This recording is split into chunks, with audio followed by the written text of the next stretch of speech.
Donc, je voudrais parler ici de, disons, trois types de que nous avons en français. Hein? Je vais numéroter en types différents. Nous avons le numéro 1 ici, numéro 2 ici et numéro 3 ici. Le numéro 1, il va avoir un copain, disons, qui est qui et qui sont les pronoms. Donc, ils ont une fonction de liaison dans la phrase. Hein? Ces pronoms-là, ce qui intéresse, c'est la fonction. Donc, le que peut substituer un objet ou une personne, et le qui aussi peut substituer un objet ou une personne. La différence, c'est que tu vas utiliser que pour une situation d'objet direct et tu vas utiliser qui pour une situation de sujet. Hein? Observe ces exemples-là. Le camion arrive.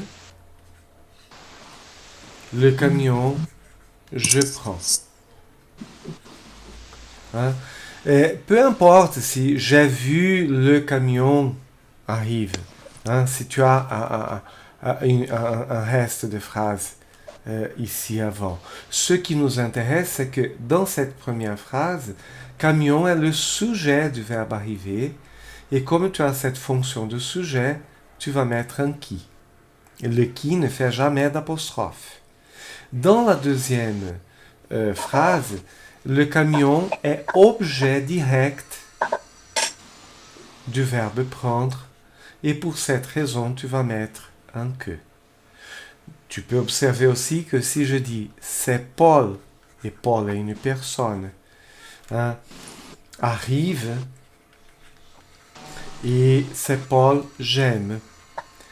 Tu vas faire la même substitution puisque tu as une relation de sujet dans la première phrase et d'objet dans la deuxième phrase.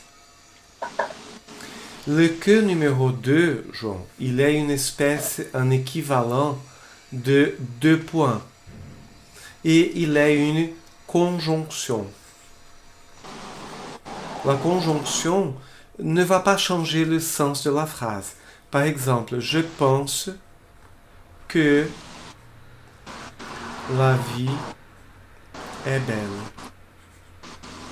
Si j'élimine le que et je mets 2 points, je pense.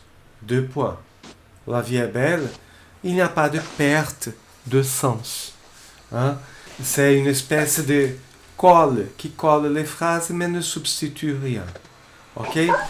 Et le troisième que, il a aussi un ami qui, et observe, João, celui-là, le que est utilisé uniquement pour les choses et le qui uniquement pour les personnes, mais ils sont toujours dans une phrase interrogative. Par exemple, que vas-tu faire? Tu vas faire quelque chose. Donc c'est un que. Qui va à Paris?